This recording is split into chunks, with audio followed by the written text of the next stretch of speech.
Hi, I'm Josh. And I'm Charlie. Solar panels were made to bask in the sun and produce electricity. It's their raison d'être, their joie de vivre, their life's purpose. Yes, given their name, people often assume solar panels need direct sunlight, but is this even true? Solar panels work in both direct and indirect sunlight. They just need daylight to function. They generate electricity when photons hit silicon cells and knock electrons off. And thankfully, photons exist in all natural light. Photons are natural light. So even whether it's direct light or whether it's being reflected off surfaces like water in buildings or going through clouds, it will work for solar panels. Therefore, solar panels will work all day. The only time they don't work is at night, obviously. Direct sunlight is best because it provides a higher concentration of photons.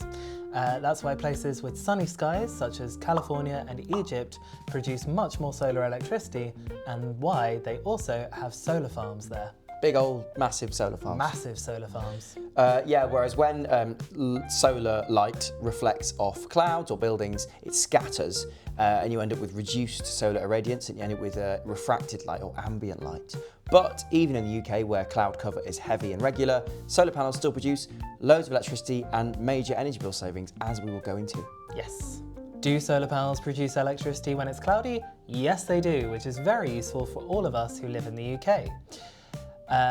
Part of why they do produce so much electricity when it's cloudy is because we now use monocrystalline panels, those sleek black panels you see on many roofs these days, which are much more efficient than old style panels, about 20 to 25% efficient, and they have a lifespan of about 30 to 40 years. Overall, they're just better. They sure are. When you have a very cloudy day, obviously solar panel output will drop.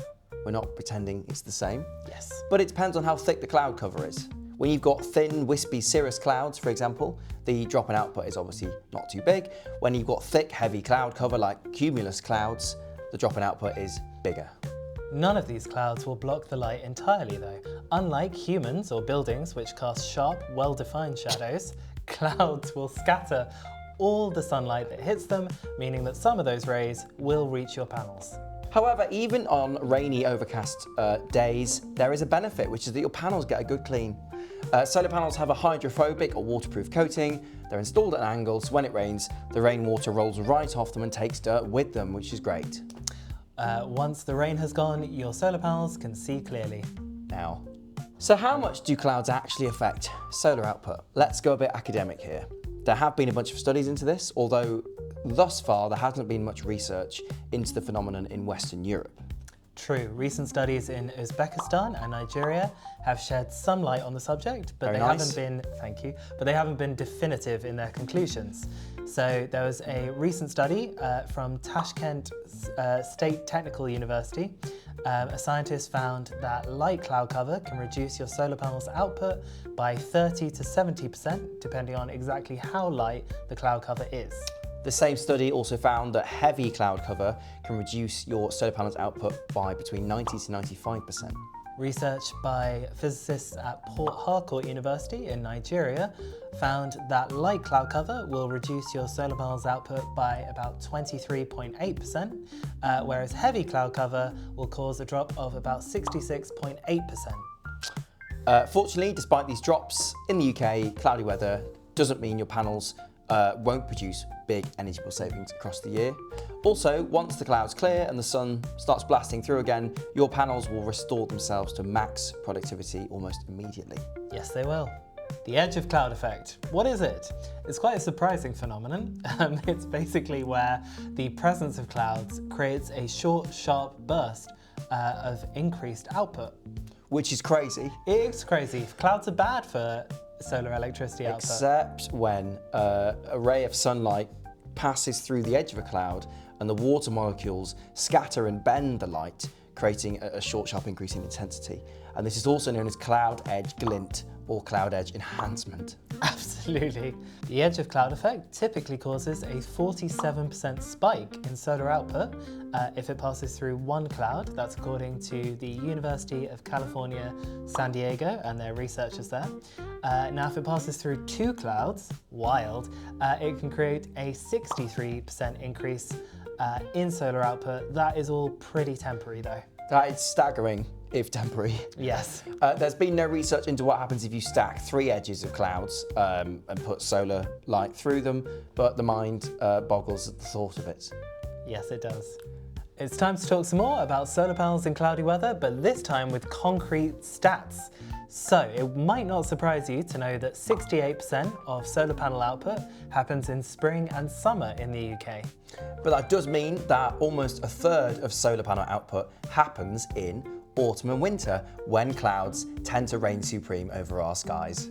A solar and battery system can save you 86% on your electricity bills over the course of a year, on average. That's according to SunSafe data that we drew from a sample of more than 150 systems installed across England and Wales in 2024. Yes, obviously the summer months are doing the heavy lifting here, but the output in the autumn and winter months still plays an important role in achieving that 86% figure.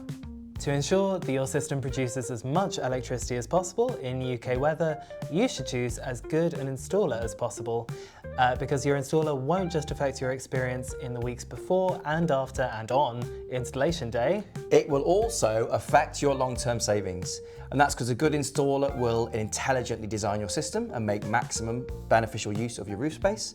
But they will also use top-tier kit, they won't cut any corners on installation day, and they will also provide long-term maintenance to keep your system working well for as long as possible.